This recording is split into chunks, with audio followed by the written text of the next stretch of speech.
Team Asia sa pangunguna ni billiard legend Efren Bata-Reyes nasungkit ang kampyonato sa inaugural Reyes Cup. Narito ang sports news. Sa mundo ng palakasan, ang latest malalaman sa DWIZ Sports News.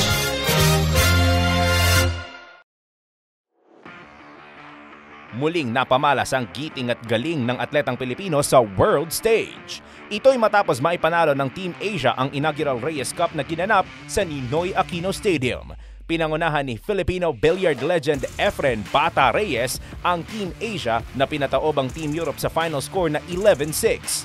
Katulong ni Reyes ang Singaporean player na si Aloysius Yap na nag-uwi ng 11-point win para sa koponan ng Asia.